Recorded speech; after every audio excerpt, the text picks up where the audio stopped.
franchement, est-ce qu'il n'y aurait pas un abonnement fidélité pour les mouchoirs? Parce qu'entre les larmes qui me viennent pendant des pubs, ou alors lorsque je ressens donc les émotions des autres à leur place, on pourrait m'appeler vraiment la Wi-Fi émotionnelle. Donc, si toi aussi t'es touché par l'hypersensibilité, eh ben, écoute ce qui va suivre.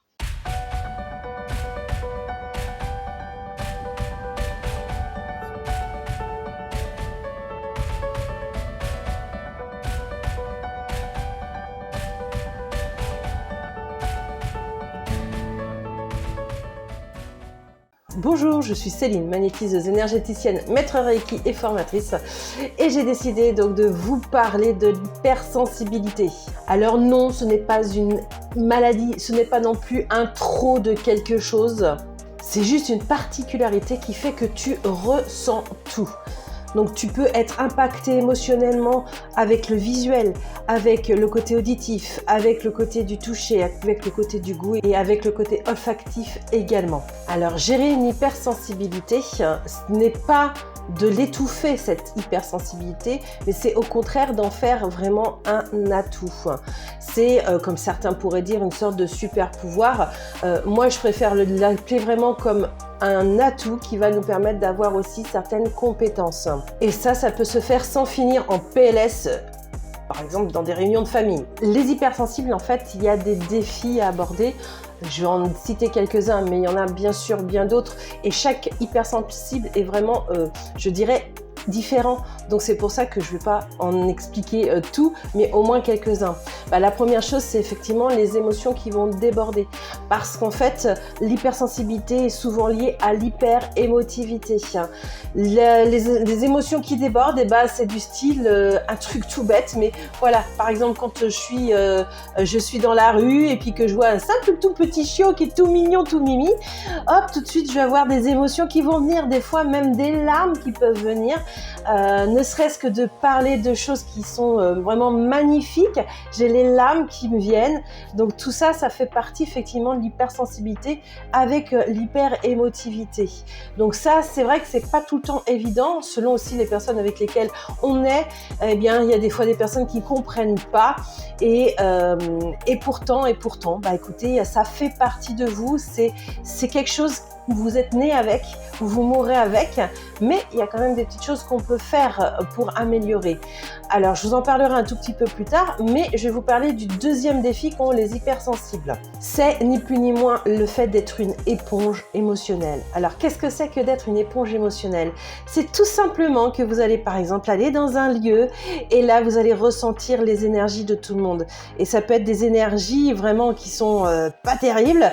Moi, je me souviens lorsque je travaillais en bijouterie. À l'époque, j'étais simplement vendeuse, donc c'était dans mes tout débuts. Et quand je rentrais dans la boutique, je peux vous assurer que je ressentais quand il y avait de la joie et je ressentais quand il y avait de la tension et de la colère. Aussitôt, et intérieurement, je le sentais cette colère, je sentais cette tristesse aussi, parce qu'il pouvait y avoir aussi de la tristesse, comme je pouvais ressentir aussi la joie quand il y avait donc des moments de joie. Sauf que c'était pas évident parce que je me rendais vraiment compte que je dépendais quelque part de l'humeur des autres. Donc il y a plein de choses aussi que j'ai pu apprendre et que je vous indiquerai juste après pour pouvoir donc pallier à ça. Mais c'est ça, être une éponge émotionnelle, c'est de ressentir réellement les émotions des autres. Je vais reprendre un autre exemple. Quand j'étais en CE1, j'avais donc un prof, je m'en rappelle, il s'appelait Monsieur Bossard. Et je peux vous assurer qu'il criait tout le temps.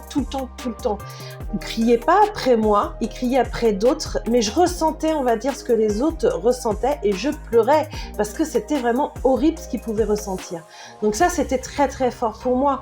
Et au tout début, pareil, lorsque j'étais donc en tant que magnétiseuse énergéticienne, quand les personnes me parlaient de leurs problématiques, mais je le vivais avec eux et j'étais même à tel point que j'avais les larmes qui me venaient, je pleurais avec les personnes parce que c'était compliqué pour moi, effectivement, de pouvoir recevoir en même temps donc ces charges émotionnelles en moi. Heureusement, et j'ai trouvé des petites techniques pour cela aussi. Alors je vais vous indiquer un troisième défi que peuvent avoir les hypersensibles, c'est ce que l'on appelle la fatigue émotionnelle. Eh oui, les hypersensibles vont être beaucoup plus fatigués que d'autres. Certains pensent même que c'est de la fatigue chronique, mais en fait, ça peut faire partie de la fatigue chronique, mais c'est ni plus ni moins que leur hypersensibilité qui leur apporte ça. Si je donne un exemple, c'est pareil. Alors, je parle toujours bien sûr de mes exemples parce que c'est ce qui peut mieux faire comprendre ce que c'est que l'hypersensibilité.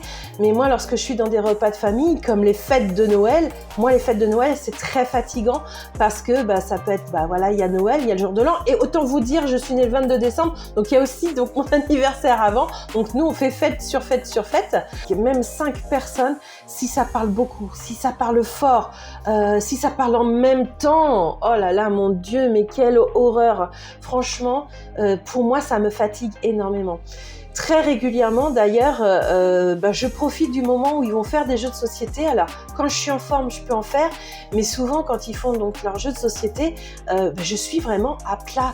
Je suis vraiment fatiguée, et c'est ce qui fait que je suis obligée de me mettre un peu à l'écart aussi, me mettre dans ma bulle quelque part pour pouvoir, on va dire, me recharger les batteries. Bon, voilà, c'est simple, hein, les repas de famille, que ce soit Noël ou autre, j'ai 2% de batterie généralement. Et il suffit qu'en plus je sois un peu malade, bon alors là c'est même pas la peine, je suis à 0,5. Hein. Donc autant vous dire que tout est amplifié quand je suis malade et on m'entend pas. Parce que dans ces cas-là, je suis tellement fatiguée que je ne dis plus rien. À partir du moment où je ne dis plus rien, c'est que je suis fatiguée. Donc voilà, scoop pour mes stagiaires. Hein. Donc quand ils voient qu'à bout d'un moment, quand par exemple on est lors d'un repas ou alors quand on est à une pause, à un moment d'échange et que je ne parle plus, c'est parce qu'en fait je suis fatiguée et même des fois je prends un petit temps quand même pour être dans une pièce isolée pour pouvoir me recharger afin de pouvoir faire mes stages. Donc vous voyez, en fait ça c'est vraiment les défis qu'on peut avoir en tant que hypersensible. Alors là je vais vous indiquer quelques petites solutions que vous pouvez avoir tout simplement en tant que hypersensible et moi qui m'ont énormément aidé et qui fait que maintenant je suis beaucoup moins impactée par le côté hypersensibilité comme j'ai pu vous le dire tout à l'heure.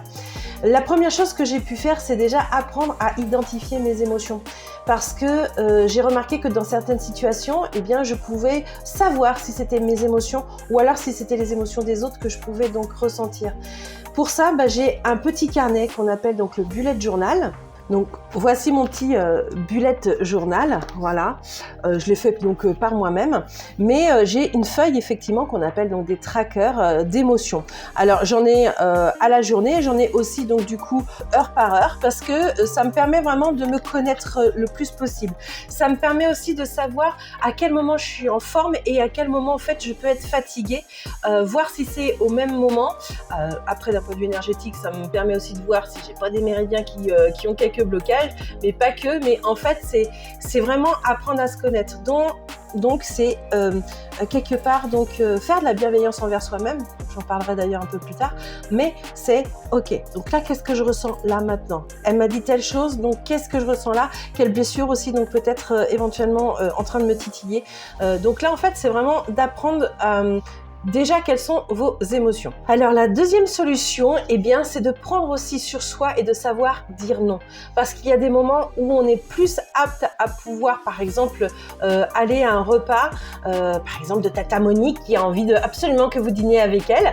Eh bien, en fait, non, c'est savoir dire non. Des fois, si vous sentez que vous n'êtes pas en forme ou alors si vous sentez que vous êtes dans des émotions qui sont un petit peu plus fortes dans les, je dirais, dans les temps où vous êtes là. Et c'est aussi donc le respecter.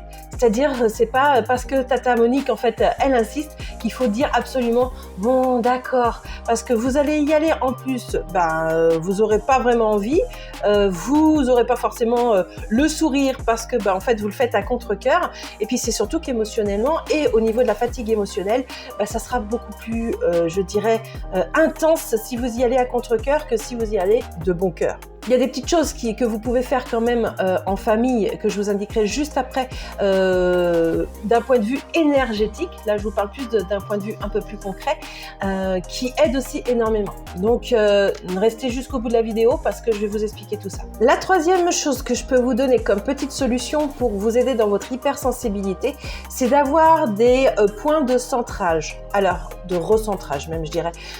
Donc, ces points de recentrage, c'est du style quelque chose qui paraît bateau et pourtant, mais qu'est-ce que ça fait du bien? C'est par exemple une petite méditation. D'avoir des moments, on va dire, de pause rien que pour vous, même si la méditation dure ne serait-ce que 5 minutes, parce que moi au début, je faisais des méditations que de 5 minutes, parce que non seulement je suis hypersensible, mais je suis hyperactive aussi. Donc ce qui fait que 5 minutes c'était déjà trop, mais pourtant ça m'a tellement apporté que vous voyez, maintenant chaque matin je fais environ 20 minutes de méditation et ça m'apporte vraiment un point de recentrage. Ça me permet aussi eh bien, de pouvoir, je dirais, commencer la journée beaucoup plus sereinement et ça se passe beaucoup mieux aussi au niveau émotionnel.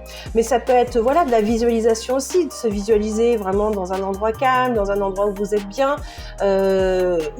bien tout simplement à faire ce que vous aimez, enfin vous voyez, ce genre de choses. Donc ça c'est faisable. Vous pouvez même rajouter donc des musiques relaxantes. Moi j'avoue que j'ai beaucoup des personnes que j'accompagne en fait qui viennent me voir et qui me disent ah mais vos musiques ça fait du bien, on se sent bien, on se sent relaxé, on se sent en sécurité et zen en fait. Et c'est totalement ça, mais toutes ces musiques que je peux avoir, c'est tout ce que j'ai pu expérimenter pendant des années et des années et des années et qui m'a permis vraiment de travailler sur le côté émotionnel, surtout de me recentrer. Quatrième chose que je peux vous indiquer aussi à faire, c'est de transformer votre hypersensibilité en atout. Moi, c'est ce que j'ai pu faire. Oui, maintenant, je suis donc dans le domaine de la thérapie. Je suis magnétiseuse énergéticienne, même si, en fait, j'ai ça depuis très longtemps, quoi. Et que je voyais déjà mon père donc faire. Mais j'ai vécu, on va dire, ma vie, on va dire, en tant que femme, beaucoup plus en côté matériel avant que maintenant. Et c'est vrai que d'être à l'écoute quand on est thérapeute, c'est hyper important. Donc, d'avoir une empathie, sans prendre des charges, c'est super important aussi et on va encore plus aider donc les autres. Et puis vous verrez que de toute façon, plus ça va, plus vous pourrez rencontrer même des hypersensibles également parce que vous serez les plus à même à pouvoir les aider parce que vous-même vous aurez travaillé sur vous. En tout cas, moi, j'en ai fait donc un atout.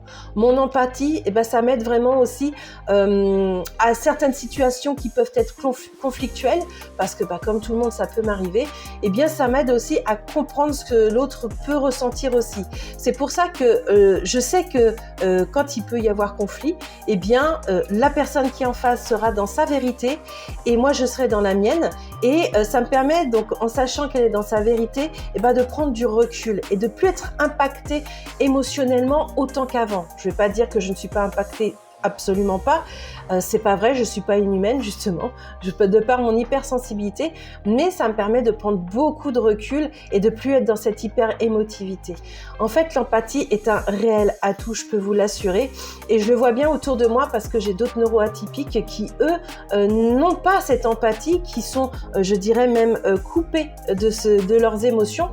Et je le vois bien parce qu'ils ne comprennent pas tout et ils vivent eux aussi quand même des choses émotionnelles, même s'ils sont coupés des émotions des autres. Et ils le vivent beaucoup moins bien que ce que moi je peux vivre actuellement. Donc allez-y, faites de votre hypersensibilité donc un atout. Alors je vous ai dit que je vous parlerai aussi d'un point de vue énergétique, comment vous aider justement à en faire un atout. Moi ce qui m'a aidé, c'est ce qu'on appelle des nettoyages et des protections énergétiques. Et ça, sachez que je propose une formation en ligne, c'est une petite formation qui prend pas beaucoup de temps et je peux vous assurer que ça aide énormément, surtout au niveau des protections énergétiques. Il y en a une qui est vraiment impeccable. Beaucoup vous disent voilà, de mettre une bulle autour de vous, ça peut ressembler à ça, mais autant vous dire qu'une bulle, quand on fait ça, ça éclate, que celle que je vous propose, en fait, elle est vraiment beaucoup plus solide. De plus, sachez que moi, ce qui m'a aussi beaucoup aidé, c'est de faire de la bienveillance envers moi-même. Et ça aussi, vous avez un petit programme de bienveillance envers soi-même que je vous propose, qui peut vous aider. Voilà, c'est quelque chose qui est à mettre en place au fur et à mesure je dirais des semaines, mais sachez que la bienveillance envers soi-même, une fois qu'on le fait, ça aide énormément. Non seulement en plus, on peut faire de la bienveillance envers soi-même, mais on peut aussi savoir faire de la bienveillance auprès des autres aussi. Donc si ça vous intéresse de savoir vous occuper de vous, de faire de la bienveillance envers vous-même, n'hésitez pas, vous aurez donc tous les liens en dessous de cette vidéo. Donc en fait, voilà, être hypersensible, c'est pas un bug. C'est une belle sensibilité. On apprend, on devient plus fort. Donc si cette vidéo t'a plu, n'hésite pas donc à liker, mais aussi à partager cette vidéo et puis à t'abonner simplement à ma chaîne ou à mes réseaux sociaux. Voilà. Et ce que je voudrais surtout, c'est que tu puisses commenter cette vidéo pour savoir si toutefois toi aussi tu avais d'autres astuces pour aider donc les hypersensibles. Ces vidéos que je donne, c'est vraiment à titre informatif pour que vous puissiez trouver des solutions. Mais si en plus vous avez des solutions autres, eh bien je suis preneuse. Donc allez-y, commentez. Et puis du coup, on se dira donc à très bientôt pour une prochaine vidéo sur les neuroatypiques et puis le côté énergétique. Donc je vous souhaite une belle journée ou une belle soirée sur le moment où vous verrez cette vidéo et je vous dis à très bientôt. Ciao, ciao!